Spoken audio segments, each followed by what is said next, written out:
there is only one true north. Anybody who flies aeroplanes, anybody who navigates the oceans, knows that the only way to find your direction is to know where the true north is. So let us reject this so-called moral relativism. It does not exist.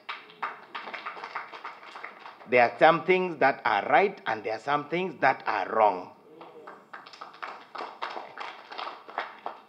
I think what you are trying to say is that we live in a world where there's moral relativism. That one is true. But let's reject it. By your own actions, Madam Speaker, you have drawn a firm line.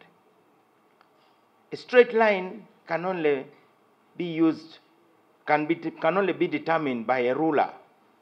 If I draw a line by my hand, you bring a ruler. Otherwise, any crooked line will be acceptable as a straight line. So, in the cabinet, we are having some discussions, and I believe the Honorable Yomunsi will come on board as the leader in communication to prepare talking points to communicate what Uganda stands for. Because some of you are likely to go into hiding or biting your tongues or start apologizing. It is the duty of the, it is possible when you are cornered. It is our duty to equip you the way reverends are equipped when they are going among pagans to communicate the word, because you are communicating among non-believers. When I hear people say, they say, whether you are gay or straight, the opposite of straight is not gay, it is crooked. That's what the opposite is. We love all human beings. Uganda is not homophobic.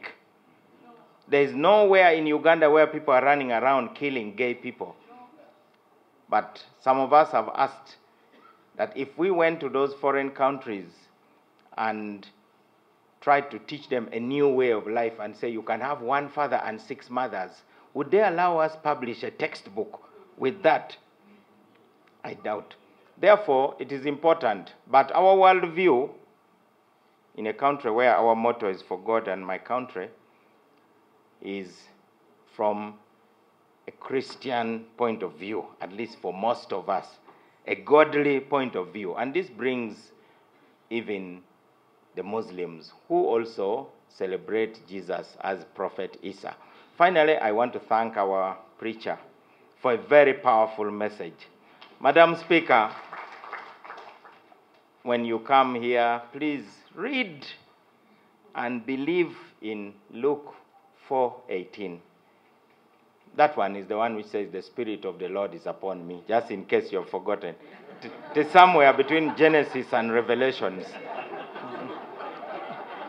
That's where you can locate it.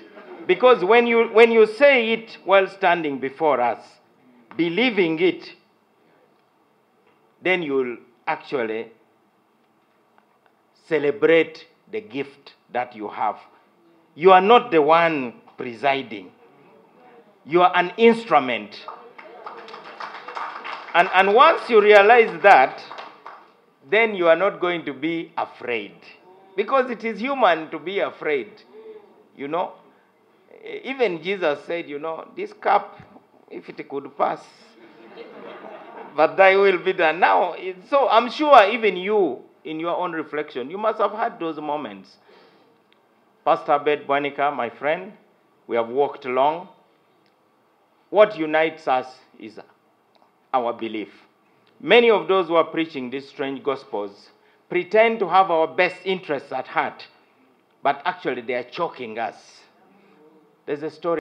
So sometimes these so-called donors, international community, and those people claiming to be fighting for environment, who wish us well, they are really kneeling on our oxygen pipe as countries. Madam Speaker, whatever we did, the legislation we did, and homosexuality that we passed was basically, we are showing people that we're a people-centered parliament. We do it for the people outside there. We are not doing for the few people who say, for your information, I got a lot of threats. I was intimidated. we are going to lose out of drugs of AIDS. We are going to, aid is going to be cut off. Tourism, trade, export. I said, so what? That you're going to be blocked from going to America. Do I need to go to America? I was sent here by people of Bukedea. I am what I am because of my people. I am not because I want to go and get a donation. If you're saying there will be no food, I will go and dig cassava in Bukedea. I was forced to switch off all my